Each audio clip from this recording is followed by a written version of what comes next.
Hello guys आजची जी recipe आहे ती आहे लापसीची. सो जायफळ, दलिया म्हणजे लापसी, तूप आणि आपल्याला गूळ लागणार आहे, ड्रायफ्रूट्स आणि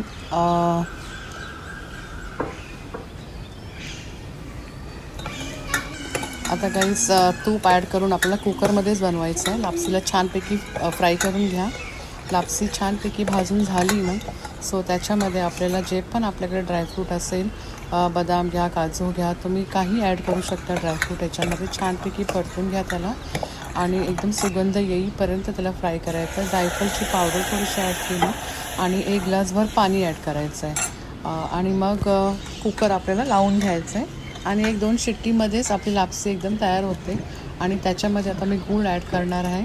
गूळ आपल्या आवडीनुसार आपण घेऊया, जितकं आपल्याला गोड पाहिजे. आणि झटपट करायची असेल तर तुम्ही कुकरमध्येच करा, टोपात जाम टाईम जातो. आता 2 शिट्टीमध्ये आपली लापसी मस्त रेडी झाली, एकदम मोकळी लापसी रेडी झाली आहे, सुट्टी एकदम. आता आपण सर्विंग करायला घेऊ. हे पहा किती छान आणि इतका छान सुगंध पसरला आहे ना घरात गाईज, आणि खायला पण लई भारी लागते. पण हे गरमागरम तुम्ही सर्व करा आणि खावा, खूप छान लागते आणि खूपच हेल्दी रेसिपी आहे ही.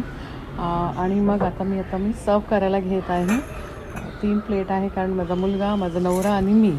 सो आम्ही 3 प्लेटभर, हे संध्याकाळचा मी चहाबरोबरचा नाश्ता केला आहे. सो आता आम्ही खायला आता बसणार आहोत. सो हे सर्विंग करायला घेतलं आहे 3 प्लेटमध्ये बरोबर. हे मी पाव किलोची लापसी केलेली गाईस. सो 3 प्लेट बरोबर आता माझं भरणार आहे ह्याच्यामध्ये लापसी. हे पहा, आता आम्ही मस्तपैकी एन्जॉय करू. माझा मुलगा तर त्याला तर जाम आवडतो. And please like, share and subscribe my channel. Thank you.